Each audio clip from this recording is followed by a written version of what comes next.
Hello students, आज हम start कर रहे हैं protection of SCR. Protection of SCR में हम चार तरीके के एससीआर के प्रोटेक्शन पढ़ने वाले हैं। DI by D protection, D by D over voltage and over current protection. तो सबसे पहले हम स्टार्ट करते हैं DI by D protection. DI by D protection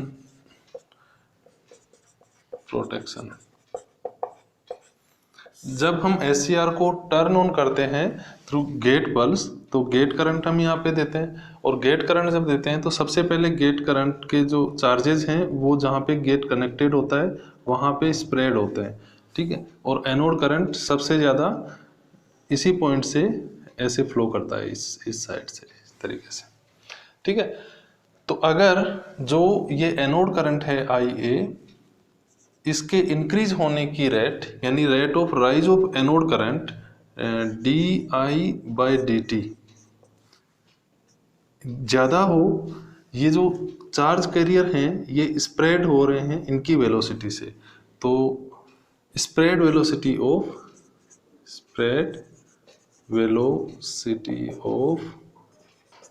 charge carrier,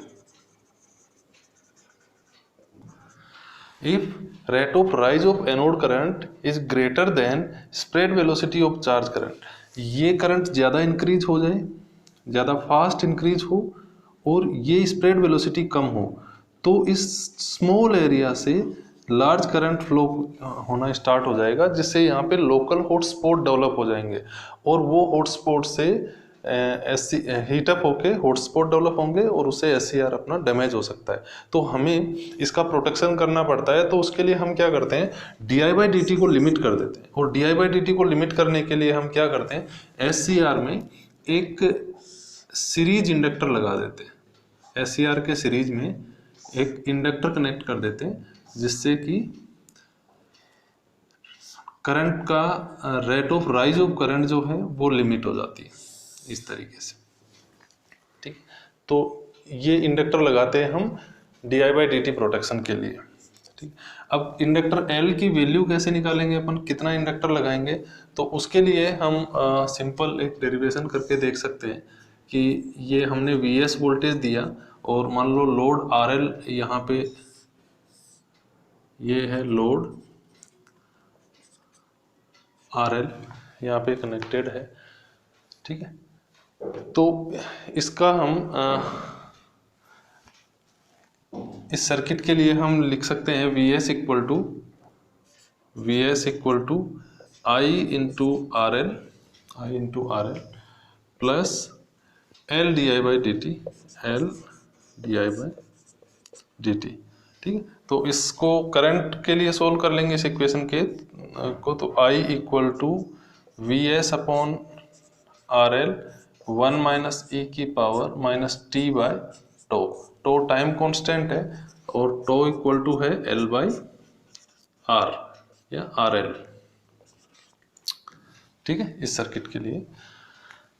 अब यहाँ से हम इसको एनोड करंट को टाइम के रेस्पेक्ट में डिफरेंशिएट कर देंगे, तो DI by DT equal to VS upon RL, 1 का डिफरेंशिएशन 0 हो गया, e की power minus T by tau का माइनस e की power minus T by tau, और ये 1 अपॉन टो है ना, इसका वापस से होगा डिफरेंशिएशन और माइनस यानी माइनस 1 अपॉन टो, ठीक है।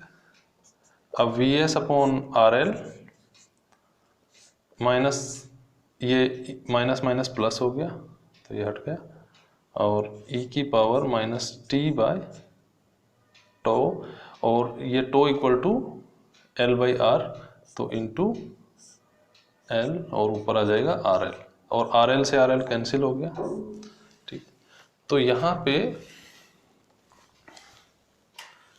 कर लेते हैं,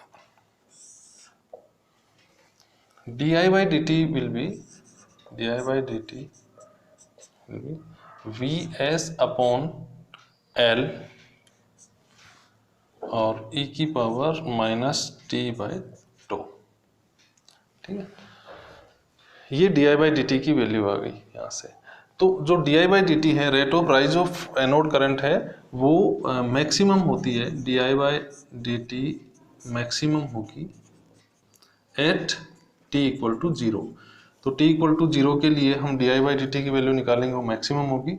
तो यहाँ पे D I by D T maximum, D I by D T maximum equal to V S upon L, V S upon L. ठीक है, और यहाँ से हम एल की वैल्यू निकाल लेंगे। एल इक्वल टू हो गया we S upon D I by D T maximum. तो ये इंडक्टर की वैल्यू हम यहाँ से निकाल सकते हैं। सीरीज में D I by D T protection के लिए कितना हम इंडक्टर लगाएंगे। ठीक है, तो इस तरीके से D I by D T protection हो गया। ठीक है, सेकेंड है D we by D T protection. D we by D T protection में जब high D we by D T होता है तो एस सी आर में अनवांटेड ट्रिगरिंग हो जाती है। ये अपन ने पहले भी पढ़ा है पिछले लेक्चर्स में कि जब high D we by D T होगा तो अनवांटेड ट्रिगरिंग हो जाती है S C R, D we by D T protection. Unwanted triggering का मतलब इसमें अगर सडन चेंज इन वोल्टेज होगा एस सी आर के अक्रॉस तो S C R turn on हो जाता है विदाउट और रिक्वायरमेंट। तो उसको अपने को प्रोटेक्ट करना पड़ता है। तो इसको प्रोटेक्ट करने के लिए हम आरसी सर्किट लगाते हैं एस सी आर के पैरेलल में। ठीक है, तो यहाँ एस सी आर के पैरेलल में हम एक आरसी सर्किट लगाते हैं जिसको हम स्नैबर सर्किट बोलते हैं। स्नैबर सर्किट ये हम लगा रहे हैं। ठीक है, और इससे इसको हम बोलते हैं snubber circuit, S N snubber circuit. ठीक, ये high D we by D T से प्रोटेक्ट करता है। किस तरीके से प्रोटेक्ट करता है? जब सडन चेंज इन वोल्टेज होगा तो कैपेसिटर का जो बिहेवियर है इनिशियल कंडीशन में वो शॉर्ट सर्किट की तरह होगा। तो जो सडन चेंज इन वोल्टेज है वो यूं बोल सकते हैं हम कि ये इधर से पास थ्रू हो जाएगा, या हम इसे ऐसे समझ सकते हैं कि जब सडनली वोल्टेज चेंज होगा तो वो वोल्टेज इसके अक्रॉस बढ़ता है इनिशियली, लेकिन कैपेसिटर के बिहेवियर के कारण यहाँ कैपेसिटर शॉर्ट सर्किट हो जाएगा, तो यहाँ पे शॉर्ट सर्किट हो जाएगा, तो इसके अक्रॉस वोल्टेज ज़्यादा नहीं आएगा। फिर ये कैपेसिटर ग्रेजुअली आपका चार्ज होगा, ग्रेजुअली चार्ज होगा। तो अगर वोल्टेज में सडन चेंज आ रहा है तो भी आपका कैपेसिटर ग्रेजुअली चार्ज होगा। तो कैपेसिटर जो एस सी आर के अक्रॉस वोल्टेज है वो ग्रेजुअली इंक्रीज होगा। ठीक है, और एस सी आर अपना अनवांटेड टर्न ऑन होने से बच जाएगा। रेजिस्टेंस क्यों कनेक्ट करते हैं? तो रेजिस्टेंस हम इसलिए कनेक्ट करते हैं कि एक बार जब कैपेसिटर फुल चार्ज हो जाएगा यहाँ पे high D we by D t के कारण, तो जब नेक्स्ट टाइम जब हम एस सी आर को ऑन करेंगे तो ये कैपेसिटर इस लोकल पाथ से डिस्चार्ज होगा यहाँ से, और ये डिस्चार्जिंग करंट है, डिस्चार्जिंग करंट। तो इस डिस्चार्जिंग करंट को लिमिट करने के लिए हम ये रेजिस्टेंस RS लगाते हैं, क्योंकि ये थर्ड है over voltage protection. Over voltage protection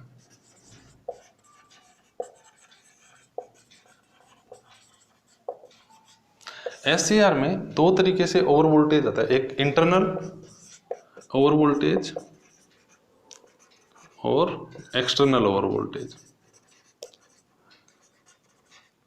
external over voltage, internal over voltage SCR को जब हम टर्न ऑफ करते हैं तो SCR के अक्रॉस रिवर्स वोल्टेज आता है, वो इंटरनल ओवर वोल्टेज होता है, तो उसको उससे हमें प्रोटेक्शन चाहिए। और SCR के अक्रॉस एक्सटर्नल ओवर वोल्टेज आता है, उससे हमें जैसे लाइटनिंग स्ट्रोक, अगर जिस सर्किट में SCR कनेक्टेड है उसमें लाइटनिंग स्ट्रोक हो गया या किसी और वजह से हाई वोल्टेज आता है, तो उससे हम SCR को प्रोटेक्ट करते हैं। ठीक है, तो हाई वोल्टेज से प्रोटेक्ट करने के लिए हम क्या करते हैं? देखो, हाई वोल्टेज ओवर वोल्टेज से प्रोटेक्ट करने के लिए पार्शियली तो स्नैबर सर्किट प्रोटेक्ट करता है। कैसे कि अगर सडन चेंज होता है और वोल्टेज सडनली ओवर वोल्टेज होता है तो पार्शियली तो स्नैबर सर्किट उससे प्रोटेक्ट कर लेता है, लेकिन कंप्लीट प्रोटेक्शन के लिए हमें एक वोल्टेज क्लैंपिंग डिवाइस चाहिए, VC voltage clamping device. Voltage clamping device. ठीक है, वोल्टेज क्लैंपिंग डिवाइस क्या होती है? ये ऐसी डिवाइसेस होती हैं जिनकी जो करेक्टरिस्टिक्स है वो फॉलिंग रेजिस्टेंस करेक्टरिस्टिक्स या नेगेटिव रेजिस्टेंस करेक्टरिस्टिक्स होती है। तो बहुत high volt normal operating voltage पे these devices voltage clamping devices provide very high resistance, and जब वोल्टेज हाई होगा तो इनका रेजिस्टेंस जो है वो डिक्रीज हो जाता है। ठीक है, तो SCR के अक्रॉस हम एक वोल्टेज क्लैंपिंग डिवाइस लगा देते हैं।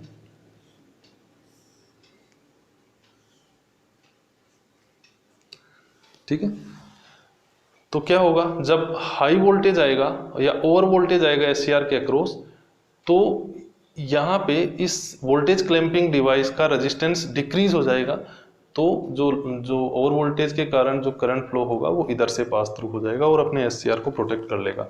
अब ये वोल्टेज क्लैंपिंग डिवाइस होती हैं, तो ये जैसे मेटल ऑक्साइड वेरिस्टर, ये क्या है, वेरिस्टर, मेटल ऑक्साइड वेरिस्टर होते हैं। ठीक, तो इससे हम ओवर वोल्टेज का प्रोटेक्शन करते हैं। ओवर करंट प्रोटेक्शन लास्ट है, over current protection. Over current protection number 4। SCR में किसी फॉल्ट के कारण या शॉर्ट सर्किट के कारण अगर ओवर करंट फ्लो कर रहा है तो हमें उससे भी SCR को प्रोटेक्ट करना पड़ता है, क्योंकि SCR का जो थर्मल टाइम कांस्टेंट है वो बहुत ही स्मॉल होता है। यानी SCR में अगर लार्ज करंट फ्लो करेगा तो बहुत जल्दी हीट अप हो जाता है, उसके जंक्शन टेम्परेचर बहुत ज़्यादा राइज हो जाएगा और उससे आपका SCR डैमेज हो सकता है। इसलिए हम क्या करते हैं, SCR को ओवर करंट से प्रोटेक्शन देते हैं। इसको SCR से प्रोटेक्शन देने के लिए हम क्या करते हैं, या तो सर्किट ब्रेकर